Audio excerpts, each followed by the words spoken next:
తాకట్లో ఉన్న మీ బంగారాన్ని విడిపించి ఆ రోజు ఆన్లైన్ రేటుకి కొంటాం. Sharma gold company. Suman TV ప్రేక్షకులకు నమస్కారం. ఇప్పుడు ఎక్కడ పడితే అక్కడ కుంభమేళా గురించి మాట్లాడుకుంటున్నారు. కేవలం మన భారతదేశంలో అని కాదు, ప్రపంచవ్యాప్తంగా అన్ని దేశాల వాళ్ళు మన దేశం వైపు చూస్తున్నారు. మనకి చాలా గర్వకారణం. అయితే కుంభమేళా అన్నప్పటికీ అంటే అంత జనము, లేకపోతే ఆ మనుషుల యొక్క తొక్కిసలాట, ఇవి ఎంత మనకి గుర్తుకు వచ్చినా ఎందుకు ఈ కుంభమేళాకి ఇంతటి ప్రాముఖ్యత? ఇంతకీ మహాకుంభమేళా అని మనం అనుకుంటున్నాం కదా, 144 సంవత్సరాలకు ఒకసారి వచ్చేది. కేవలం ప్రయాగ్రాజ్ లో మాత్రమే, అంటే అలహాబాద్ అని ఇది వరకు అనేవారు, ఇప్పుడు ప్రయాగ్రాజ్. ఇందులో మాత్రమే జరుగుతుంది కదా. వెళతాము, స్నానం చేస్తాం. ఎందుకు అన్న వెంటనే పాపాలు పోతాయి. అందరికీ ఇదే కదా ఆలోచన. కాబట్టి పాపాలు పోగొట్టుకోవడానికి ఏ రకంగా అయితే గంగా నదిలో మునక వేస్తే పాపాలు పోతాయి అంటారు, అలాగే ప్రయాగరాజ్ అన్న వెంటనే ఇక్కడ కేవలం గంగ కాదు, త్రివేణి సంగమం, గంగా, యమున, సరస్వతి. అంటే అక్కడికి వెళ్ళి స్నానం చేస్తే పాపాలన్నీ పోతాయి అనే కదా కుంభమేళా అన్నది అంతటి ప్రత్యేకతని సంతరించుకుంది. అయితే ఇక్కడ పాపము అంటే ఏంటి? అంటే అలా స్నానం చేస్తే పాపం పోతుందా? దీన్ని మనం ఎలా అర్థం చేసుకోవాలి ఈరోజు తెలుసుకుందాం. ప్రయాగరాజ్ అన్న వెంటనే అసలు ప్రయాగ అనే పదానికి అర్థం ఏమిటి? ప్రయోజకారకమైన యజ్ఞము ఎక్కడ జరిగిందో, అంటే ఒక చక్కని కర్మ ఎక్కడ జరిగిందో అది ప్రయాగ్ అయింది, ప్రయాగ అయింది. అందులోనూ ప్రయాగ అన్న వెంటనే 2 నదులు కలిసే ప్రదేశం అని కూడా చెప్తూ ఉంటారు. ఈ విధంగా ప్రయాగ అంటే బోల్డని ప్రయాగలు ఉంటాయి, అంటే 2 నదులు ఎక్కడ కలుస్తాయో అక్కడ ప్రయాగ అంటారు. కాకపోతే ప్రయాగ రాజ్ అనేటప్పటికీ ఈ ప్రయాగలన్నిటిలోకి కూడా రాజు లాంటిది, అంటే అక్కడ త్రివేణి సంగమం జరిగింది. అంటే 2 నదులు చాలా ప్రదేశాలలో కలిసి ఉంటాయి, వాటన్నిటికే మహారాజు లాంటిది ప్రయాగరాజ్ అయిన త్రివేణి సంగమం జరిగిన ప్రదేశం. ఎందుకు అంటే ఆ నదులు ఏవైతే ఉన్నాయో అవి కూడా జీవనదులు కావడమే కాదు, పుణ్యప్రదమైన నదులు. గంగా, యమున, అలాగే సరస్వతి. మరి వేరే నదుల సంగమం వేరు, గంగా, యమున, సరస్వతి ఈ సంగమం వేరు. అయితే ఇక్కడ సరస్వతీదేవి అంతర్వాహినిగా మనకి కనిపిస్తుంది అంటే ఆ రకంగా భక్తితో చూడగలిగితే ఉంటుంది. ఇది చాలా మంది నమ్మలేకపోతే నాసా వాళ్ళు కూడా పరిశోధనలు చేసి నిజంగానే ఈ 2 నదులు కాకుండా అంతర్వాహినిగా ఇంకొక జలం ఉంది అని వాళ్ళు చెప్పారు. వాళ్ళకి పేర్లు తెలియవు కదా, సరస్వతి అది. కానీ మన పురాణాల్లో ఎప్పటి నుంచో మనకి చెప్పిన విషయం అది. అయితే మనం కుంభమేళా యొక్క ప్రాముఖ్యత గురించి మాట్లాడుకుంటున్నాం కదా. అయితే పాపాలు పోతాయి అన్న మాట ఎలా వచ్చింది? ఎలా పోతాయి పాపాలు అంటే ఈ గంగా, యమున, సరస్వతి కలిసిన త్రివేణి సంగమం ఇది చాలా పవిత్రమైన స్థలం. అంతేకాకుండా ప్రయోజకరమైన యజ్ఞం అని మనం చెప్పుకున్నాం. ప్రయోజకరమైన యజ్ఞం జరిగిన స్థలం. అన్ని యజ్ఞాలు ఒక ప్రయోజనంతోనే చేస్తారు, కానీ ఇది విశేషం. ఎందుకు అంటే సృష్టికి ముందు బ్రహ్మ ఇక్కడ ఈ ప్రదేశంలో యజ్ఞం చేశారట. ఆ యజ్ఞం చేసిన తర్వాత ఆయన సృష్టిని ప్రారంభించారు అంటారు. అందుకే ప్రయాగరాజ్ అన్నది విశేషమైన స్థలం. అయితే ఇంతే కాకుండా ఇందాక నుంచి మనం చెప్పుకుంటున్న త్రివేణి సంగమం గురించి మాట్లాడుకుంటే, గంగా నది అంటే ఎంతో పవిత్రమైన నది అన్నారు. ఎందుకంత పవిత్రత వచ్చింది? గంగా ఆవిర్భావం కథ శివపురాణంలోనూ చూసాం, దేవి భాగవతంలోనూ చదువుకున్నాం. ఒక్కసారి మననం చేసుకుంటే శివుని యొక్క శరీరం మించి అది భూమి మీదకి వచ్చింది. భగీరథుడు తపస్సు చేసిన బ్రహ్మ వచ్చి, సరే నేను గంగను విడిచిపెడతాను, కాకపోతే అమాంతంగా ఆ స్వర్గలోకం నుంచి అలా గంగ గనక దూకినట్లయితే ఆ ప్రవాహం భూమి తట్టుకోగలదా? తట్టుకోలేదు. ఎన్నో జీవులు ఉంటాయిగా, సర్వనాశనం అయిపోతాయి. కాబట్టి ఇది ఎలా? నేను విడిచిపెడతాను, గంగ వచ్చేస్తుంది. ఆ తర్వాత జరిగే పరిణామాలు ఏవైతే ఉన్నాయో అవి ప్రకృతి విరుద్ధం కదా, అలా నేను చెయ్యవచ్చా? కాబట్టి ఒక పని చేద్దాం. మరి ఈయన ఎందుకు తపస్సు చేశారు అంటే, ఈయన వంశంలో ఉన్న సగరులు ఎవరైతే ఉన్నారో వాళ్ళు ఉత్తమ లోకాలకి వెళ్ళాలి. వాళ్ళు బూడిద కుప్పలైపోయారు కాబట్టి అది పూర్తిగా వేరే కథ. శాపం వల్ల బూడిద కుప్పలైపోయారు. మరి అక్కడ గంగ అంటే స్వర్గలోకంలో ఉన్న గంగ ప్రవహిస్తేనే వాళ్ళు ఊర్ధ్వలోకాలకు వెళతారు అని చెప్పారు. కాబట్టి సరేలే, మా తాతలు ముత్తాతలు వాళ్ళు ఏదో చేసుకున్న దానికి శాపం పొంది అయిపోయారు, నాకేమిటి అని వదిలేకుండా భగీరథుడు విశ్వ ప్రయత్నం చేసి, భగీరథ ప్రయత్నం అంటున్నాం కదా, చాలా కష్టపడి, చాలా తేలికైన తపస్సు మాత్రం కాదు. కష్టపడి అప్పుడు బ్రహ్మని వేడుకుంటున్నాడు. ఆకాశ గంగ, ఆకాశంలో స్వర్గంలో ఉన్న గంగ విడిచిపెడితే మా పూర్వీకులు తరించిపోతారు అని అంతగా పూర్వీకుల గురించి ఆలోచించిన ఆ భగీరథుడు అనమాట. తన కోసం కాదు, వాళ్ళ కోసం. అయితే ఇప్పుడు బ్రహ్మ అలా అన్న వెంటనే ఆయన అంటారు, సరే ఇంత కష్టపడి తపస్సు చేసావు కదా, ఒక పంచే ఈశ్వరుణ్ణి వేడుకో. అంటే ఈ ప్రవాహం ఏదైతే ఉందో దాన్ని ఎవరు ఆపగలుగుతారో దాన్ని ఈశ్వరుడే ఆపగలుగుతాడు. ఆపి నెమ్మదిగా దాన్ని విడిచిపెడతాడు. అమాంతంగా అది దూకితే కుదరదు. సరే అని అప్పుడు మళ్ళీ ఓర్పుతో సహనంతో ఇంత చేసిన తర్వాత అదేంటిది ఇలా మాట అనేస్తారా, నా వల్ల కాదని ఆయన వెళ్ళిపోలేదు. భగీరథుడు మళ్ళీ చాలా కష్టపడి శివుని కోసం తపస్సు చేశారు. శివుడు ప్రత్యక్షమై ఇలా చెప్పిన వెంటనే సరే నేను ఉంటాను, మేం కంగారు పడకు, నేను పట్టుకుంటాను గంగను అన్నారు. అమాంతంగా గంగ దూకినప్పుడు శివుడు చక్కగా తన జటాజూటంలోకి ఈ గంగను స్వీకరించి నెమ్మదిగా విడిచిపెట్టాలని. అప్పుడు గంగ అనుకుందట, అసలు ఇలా నించుంటే ఇంకేమన్నా ఉంటుందా, నా ప్రవాహంలో కొట్టుకుపోతాడు అనుకుందట. అంటే కొంచెం ఎప్పుడైనా విభూతి ఉన్నప్పుడు అహంకారం కొద్దిగా ఉంటుంది కదా, గంగ అలా ఆలోచన చేసిందట. కానీ అలా జటాజూటంలోకి వచ్చిన తర్వాత తిరిగి తిరిగి తిరిగి ఒక్క చుక్క నీరు కూడా కింద పడలేదట, ఒక్క చుక్క నీరు కూడా. అప్పుడు గంగమ్మకు అర్థమైంది అక్కడ నుంచుంది ఎవరు, పరబ్రహ్మ స్వరూపం అని. అప్పుడు అహంకారాన్ని విడిచిపెట్టి వేడుకుందట. వేడుకుంటే అప్పుడు శివుడు, అంటే ఎలాగైనా భూమి మీదకు గంగ రావాలి కదా, పాపం భగీరథుడు ఎదురు చూస్తున్నాడు. శివుడు జటాజూటంలో అలా నిలిపిపెట్టి గంగ తిరిగి తిరిగి అహంకారాన్ని పూర్తిగా విడిచిపెట్టిన తరువాత గంగను విడిచిపెట్టారు. అప్పుడు గంగ జటాజూటంలోంచి అలాగా శివుని శరీరం తాకుతూ భూమి మీదకి వచ్చింది. కాబట్టి అంతటి పవిత్రత నేటికి మనకి తెలుసు. ఆ గంగాజలం తీసుకుని ఎక్కడైనా భద్రపరిస్తే తరాలు మారిపోవాలి, యుగాలు మారిపోవాలి, కానీ పురుగు పట్టడం కానీ, వాసన రావటం కానీ, పాడైపోవటం కానీ జరగలేదు.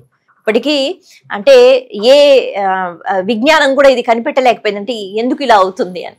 అది ఈశ్వని యొక్క అనుగ్రహం. అంటే పవిత్రత అన్న వెంటనే గంగ మనకి గుర్తుకు వస్తుంది. మనసు కూడా అంత పవిత్రంగా ఉండాలి అనే భావనతో గంగా స్నానం చేసినప్పుడు పాపాలు పోతాయి. అంతేగాని పాపాలు చేసేసుకున్నాం, గంగలో మునిగిపోతే గంగ అన్ని స్వీకరిస్తుంది అన్నది కాదు. గంగ పవిత్రతకు చిహ్నం, గంగ జ్ఞానానికి చిహ్నం. కాబట్టి ఈ పవిత్రత రావాలి అనే భావనతో, అంటే నేను పవిత్రంగా ఉండాలి, నేను తప్పులు చెయ్యకూడదు అని అనుకుంటున్నాము. దాని అర్థం ఏమిటి? నేను ఇక తప్పులు చేసే ప్రయత్నం అయితే చెయ్యను కదా. ఇప్పటి వరకు ఏం చేసినా ఇప్పటి నుంచి మాత్రం నేను ఈ భావనతో ఉంటాను అని మునక వేస్తే ఖచ్చితంగా పాపాలు పోతాయి. అంతేగాని మన సంకల్పం అలా లేకుండా మనం గంగా దగ్గరికి వెళ్ళిపోయి, కాశీ వెళ్ళిపోయి, హరిద్వార్ వెళ్ళిపోయి మునకలు వేస్తే, లేకపోతే కుంభమేళాలో మునక వేస్తే ఎటువంటి ప్రయోజనం ఉండదు. అందుకే సంకల్పం చెప్పుకోవాలన్నారు. ఈ సంకల్పంలో నేను ఫలానా ఇది ఈ మాసము ఈ ఋతువు అని మాత్రమే కాదు, నాకు పవిత్రత కలగాలి అని గంగని వేడుకోగలగాలి, దుఃఖం పోవాలి అని గంగను వేడుకోగలగాలి. దుఃఖం అంటే మళ్ళీ అనవసరమైన కోరికలతోనే వస్తూ ఉంటుంది ఎక్కువగా దుఃఖం. ఆ అనవసరమైన కోరికలు లేకపోతే దుఃఖం కూడా రాదు. కాబట్టి గంగమ్మను ఈ విధంగా అడగగలగాలి. అటువంటి పుణ్య జలం గంగా నది త్రివేణి సంగమంలో. ఇక యమున అన్న వెంటనే కాలస్వరూపుడు అయిన యముని యొక్క సోదరి యమున, అంటే సూర్యుని యొక్క పుత్రుడు యముడు, సూర్యుని యొక్క పుత్రిక ఈ యమునా నది అని అంటారు. సూర్యుడు అంటే మళ్ళీ కాలంలో ఆయన ఎప్పుడు తిరుగుతూ ప్రత్యక్షంగా మనకి కనిపిస్తూ ఉంటారు. కాలస్వరూపుడే కదా సూర్యుడు కూడా. కాలంలో ఎప్పుడు ఏది ఎలా రావాలి, ఎలా వెళ్ళిపోవాలి, యముని యొక్క అనుగ్రహం యముడు తీసుకుని వెళ్ళిపోతూ ఉంటాడు. ఆయన యమ ధర్మరాజు, ధర్మం బట్టి మనల్ని తీసుకెళ్తూ ఉంటాడు. ఇక యమున అంటే యమునాదేవి, ఆవిడ జల రూపాన్ని స్వీకరించినప్పుడు ఆవిడే యమునా నది. మనకు ఒక విచిత్రమైన మాట చెప్తారు. నది ప్రవాహం అన్నది జరుగుతూ ఉంటుంది. ఎన్నో ప్రదేశాల్లో ఒక నది ప్రవహించి ప్రవహించి చివరికి సముద్రంలో కలిసిపోతుంది. ఒక్కొక్కసారి వెనక్కి వస్తూ ఉంటుంది, ఒక్కొక్కసారి ఉత్తరం వైపు దక్షిణం వైపు అటు ఇటు తిరుగుతూ ఉంటుంది కదా. కానీ యమునా నది మాత్రం ఎప్పుడు వెనక్కి తిరగదట. యమునా నది ప్రవాహం ముందుకే ఉంటుంది, అలా సముద్రంలో కలిసిపోతుంది. అంటే యమునాదేవి కాలస్వరూపిణి కదా, ఒక్క క్షణమైనా అరక్షణమైనా వెనక్కి వస్తుందా? రాదు. ఇది దీనికి ప్రతీక. కాబట్టి కాలంలో సమయం అయిపోతోంది అని ఆ యమున చెప్తూ ఉంటుంది. దేనికి సమయం అయిపోతోంది అంటే మనం వెళ్ళిపోవడానికి సమయం అయిపోతోంది, మనం మనిషిగా వచ్చిన తర్వాత సమయం అయిపోతోంది. కాబట్టి ఈ సమయాన్ని సద్వినియోగం చేసుకోండి, కాలంలో మంచి కర్మలు చేసే ప్రయత్నం చేయండి అని యమునా నది చెప్తుంది. ఈ విషయాన్ని అర్థం చేసుకుని కాలంలో చేసే ప్రతి కర్మ, ఆ కర్మ ఎలా ఉండాలి అన్నది మనం ఒక్కసారి ఆలోచన చేస్తే యమునా నది అనుగ్రహాన్ని పొందినట్టు. గంగా పవిత్రతను ఇస్తుంది, సాత్విక ఆలోచనలు ఇస్తుంది. యమున కాలంలో కర్మలు ఎలా చేయాలో నేర్పిస్తుంది. అంటే యమునాదేవి అనుగ్రహం అలా ఉంటుంది. కాలంలో వచ్చి వెళ్ళిపోవడం కాదు కదా, మన చేసే ప్రతి కర్మ చాలా మంచి కర్మ అయి ఉండాలి. ఏదో ఫలితం ఆశిస్తూ అని కాదు, భగవద్గీతలో కూడా అదే చెప్పారు కదా, కర్మ చేయి, ఫలితాన్ని ఆశించకు, నీ కర్మ ఏదో అది చెయ్యి, నీ కర్తవ్యం ఏదైతే ఉందో అది దాన్ని పూర్తి చెయ్యి అన్నారుగా. అలా కాబట్టి యమునా నది ఏం నేర్పిస్తుంది? కర్మలు చేయమని నేర్పిస్తుంది, సత్కర్మలు. ఇక సరస్వతీదేవి ఆ ప్రవాహం కనిపించదు. అలాగే ఒక వ్యక్తిని చూసిన వెంటనే తెల్లగా ఉన్నారు, నల్లగా ఉన్నారు, లావుగా ఉన్నారు, పొట్టిగా ఉన్నారు అన్ని చెప్తాం, చూస్తే కనిపిస్తుంది. తనలో ఉన్న విద్య, తనలో ఉన్న సంస్కారం ఇవన్నీ బహుశా బయటికి కనిపించవు. వినయంతో ఉంటే సంస్కారవంతుడు అని చెప్పవచ్చు, కానీ విద్య బయటికి కనిపించదు. అలాగే సరస్వతి అనుగ్రహం బయటికి కనిపించదు, విపరీతమైన పాండిత్యం ఉంటుంది, మనిషిని చూసిన వెంటనే చెప్పలేము ఇంతటి పాండిత్యం అని. అమ్మ కూడా అలాగే నీటి రూపాన్ని ధరించినప్పుడు కనిపించరు, కనిపించకుండా ఆవిడ ప్రవహిస్తూ ఉంటుంది. మనలో కూడా జ్ఞానం కనిపించదు, కనిపించకుండా ప్రవహించాలి. ఖచ్చితంగా జ్ఞానం ఉండాలి. జ్ఞానం ఎంత అంటే ఎవరికి లెక్క కట్టలేం, కనిపించదు, కానీ ఆ జ్ఞానం ఉండాలి. కాబట్టి సరస్వతీదేవి మనకి జ్ఞానాన్ని ఇస్తుంది కదా, మనకి బుద్ధిని ఇస్తుంది. ఇప్పుడు త్రివేణి సంగమం అన్నప్పుడు ఇటు గంగ పవిత్రతను ఇస్తుంది, అటు యమున కర్మలు మంచి కర్మలు చెయ్యటానికి అనుగ్రహాన్ని ఇస్తుంది, ఇటు సరస్వతీదేవి చక్కని జ్ఞానాన్ని ఇస్తుంది. ఈ 3 నదుల యొక్క శక్తి ఉన్న జలంలో మనం వెళ్ళి మునక వేస్తే ఈ సంకల్పంతో ఖచ్చితంగా కర్మలు బాగుంటాయి, ఖచ్చితంగా మనసు పవిత్రంగా ఉంటుంది, ఖచ్చితంగా జ్ఞానం పొందే ప్రయత్నం చేస్తాం. అందరం జ్ఞానవంతులు కావాలంటే కష్టం కదా, కానీ ప్రయత్నం అయితే మనం చెయ్యాలి. ఎందరో గురువులు ఉన్నారు, ఎన్నో పురాణాలు ఉన్నాయి, భగవత్ కథలు ఉన్నాయి. ఒక్కొక్క కథ కేవలం భగవంతుడు గొప్ప అని చెప్పవు, భగవంతుడు నేర్పించిన విషయాలు ఉంటాయి పురాణ కథల్లో. భాగవతమైన మహాభారతమైన ఎలా ఉండాలి ఎలా ఉండకూడదు చెప్తూ ఉంటాయి కదా. కాబట్టి వీటన్నిటిని తెలుసుకునే ప్రయత్నం. అందుకే ప్రయాగరాజులో ఈ కుంభమేళ అయితే దానికి సంబంధించిన కథ మనం వింటూనే ఉన్నాం. అమృత కలశంతో ధన్వంతరి బయటకు వచ్చిన తర్వాత ఆ కలశాన్ని పట్టుకుని ఇటు రాక్షసులు అలాగే దేవతలు వాళ్ళు యుద్ధం చేస్తున్నప్పుడు కొంతమంది ఇంద్రుని యొక్క కుమారుడే వెళ్ళి దాన్ని తీసుకొచ్చాడు జాగ్రత్తగా అంటారు. కొంతమంది మోహిని రూపాన్ని శ్రీ మహావిష్ణువు ధరించారు, ఆయనే తీసుకొచ్చారంటారు. ఏది ఏమైనా ఈ అమృత పాత్రను జాగ్రత్తగా తీసుకుని వచ్చే ప్రయత్నంలో 4 బిందువులు 4 స్థలంలో పడ్డాయి. కాబట్టి ఆ ప్రదేశాలకి ప్రత్యేకత అన్న కథ ఉన్న ముఖ్యంగా త్రివేణి సంగమంలో ఈ ప్రయాగరాజుకున్న ప్రత్యేకత ఏంటి?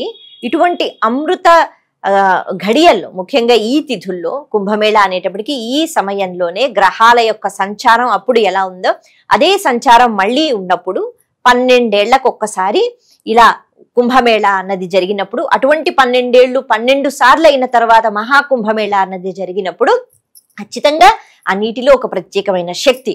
అయితే ఆ శక్తిని పొందడానికి మనకి ఎంత అర్హత ఉంది? డబ్బులు ఖర్చు పెట్టుకుని వెళ్ళి మునక వేయటం కాదు, ఈ సత్ సంకల్పంతో యమున మనకేమిస్తుంది, గంగ మనకి ఏమిస్తుంది, సరస్వతి మనని ఎలా అనుగ్రహిస్తుంది తెలుసుకుని అనుకుంటూ మునక వేస్తే ఖచ్చితంగా పాపాలు పోతాయి. అంటే మనం తప్పులు చేయంగా, పాపాలు ఎక్కడి నుంచో మనం కొనుక్కుతేవంగా, మనమే చేసుకుంటూ ఉంటాం. అంటే పాపపు ఆలోచనలు రావు అని అర్థం. అంటే ఇంతటి విశేషం ఉంది. ఈ సంకల్పంతో ఎప్పుడైతే కుంభమేళాలో మనం మునక వేస్తామో ఖచ్చితంగా అది చాలా ప్రయోజనకరం అవుతుంది. అది నిజం, నమ్ముతూ చెయ్యాలి. కాబట్టి ఆ రకంగా స్నానాలు చేసుకుంటే ఖచ్చితంగా ఈ 45 రోజుల్లో ఏ రోజు స్నానం చేసినా పుణ్యం పుణ్యం ఈ మాట వింటూ ఉంటాం కదా, అంటే పాపం పోగొట్టుకోవడం. పాపం అంటే అవతల వాళ్ళని ఇబ్బంది పెట్టకుండా మన ప్రవర్తన ఉండటం. మళ్ళీ ఇది మన మనసు పైన ఆధారపడి ఉంటుంది. మళ్ళీ దానికి జ్ఞానం కావాలి. ఏ రకంగా అయితే మనం చెప్పుకున్నామో మన కర్మలు, మనకి సంబంధించిన జ్ఞానము, అలాగే మన మనసు పవిత్రత, ఇది అమ్మవార్లు ఇచ్చిన అనుగ్రహంగా భావించి మునక వెయ్యాలి. ఈ ప్రయత్నమే మనం అందరం చేద్దాం. నమస్తే.